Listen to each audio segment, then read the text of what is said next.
Assalamualaikum warahmatullahi wabarakatuh. Perkenalkan, nama saya Muhammad Rizky Aliman. Saya dari Prodi Manajemen semester 5. NIM saya 2161201008. Di sini saya akan menjawab soal-soal akuntansi syariah. Yang pertama, jelaskan pengertian akad mudah. Akad akad musyarakah, akad murad, akad salam, akad isna, akad ijarah, zakat, dan wakaf. Yang pertama adalah akad mudharabah, yakni salah satu bentuk akad atau perjanjian bisnis dalam ekonomi syariah yang banyak digunakan di dunia usaha yang mengandalkan kerjasama antara pihak modal dan pihak pengelola kedua. Yang kedua yaitu akad musyarakah adalah akad kerjasama antara dua pihak atau lebih untuk suatu usaha tertentu, di mana masing-masing pihak memberikan kontribusi dana dengan ketentuan bahwa keuntungan dibagi berdasarkan kesepakatan, sedangkan kerugian akan dibagi berdasarkan porsi kontribusi dana. Ketiga, akad murabahah adalah akad pembiayaan suatu barang dengan menegaskan harga belinya kepada pembeli dan pembeli membayarnya dengan harga yang lebih sebagai keuntungan yang disepakati. Yang keempat adalah akad istilah. Dalam keuangan syariah Islam dan mengacu pada transaksi jual beli, di mana barang yang diperjualbelikan tidak di tempat transaksi, namun pembayarannya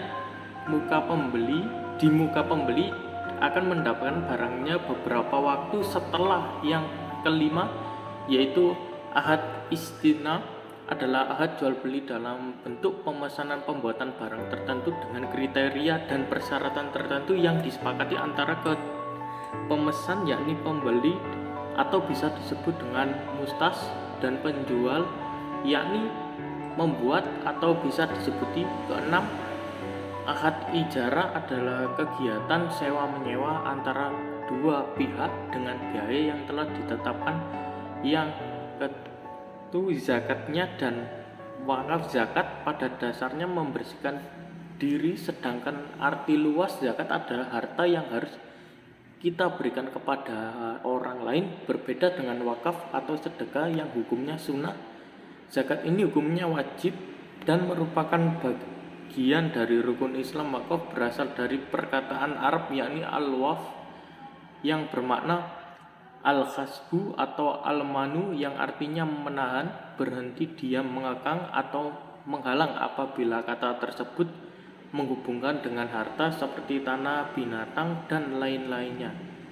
Ia memberi pembukaan hak milik untuk faedah tertentu. Soal yang kedua adalah apa jaminan akad mudharabah diperbolehkan dalam Islam atau bagaimana jika ada kerugian, yakni jawabannya dalam Islam itu jaminan akad mudah itu diperboleh karena untuk menghindari adanya moral hazard dari pihak mudharib yang lalai atau menyalahi kontrak. Jika di suatu tersebut mengalami kerugian, maka sepenuhnya ditanggung oleh pihak modal. Soal ketiga, apakah dalam akad musyarakah berlaku pembagian keuntungan dan kerugian? Jelaskan menurut Anda.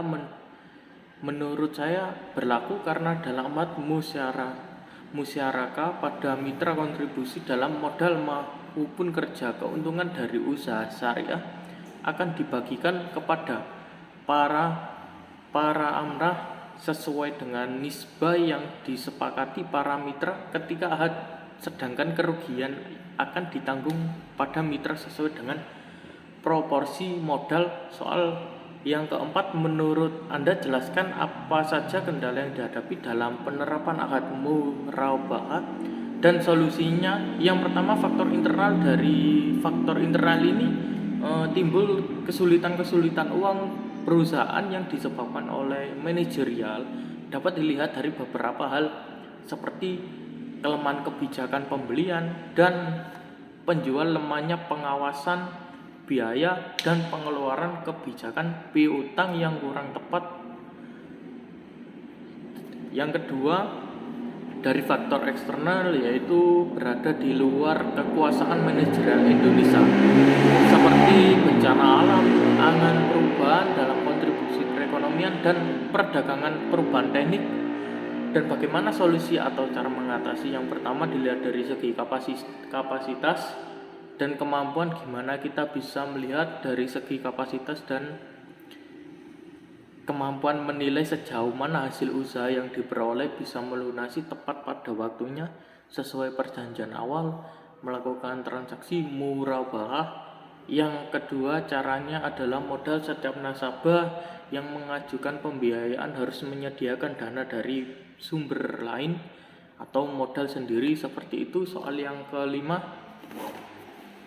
bagaimana pembiayaan ahad salam dalam perbankan syariah? Jelaskan menurut Anda. Saya pembiayaan ahad Islam dalam perbankan syariah yakni perjanjian pembiayaan berupa transaksi jual beli barang dengan cara pemesanan dengan cara tertentu dan pembayaran tunai lebih dahulu secara penuh. Keenam, berikan contoh ahad istisna dalam kehidupan sehari-hari. Contohnya pembuatan baju kepada seorang tailor atau desainer, dibuatkan baju, maka ahad yang cocok transaksi ini adalah istisna. Seperti itu. Yang ketujuh yaitu sebutkan keuntungan dalam penggunaan ahad ijarah. Keuntungan dari ahad ijarah adalah untuk memastikan bahwa transaksi yang dilakukan antara kedua belah pihak bisa tercapai kesepakatannya sesuai dengan pemahaman yang ada. Soal yang khil, menurut Anda, jelaskan perbedaan saat wakaf. Zakat adalah infak atau sedekah yang harus disalurkan kepada masyarakatnya. Sekian jawaban soal UAS. Saya tutup dengan terima kasih. Alhamdulillah. Assalamualaikum warahmatullahi wabarakatuh.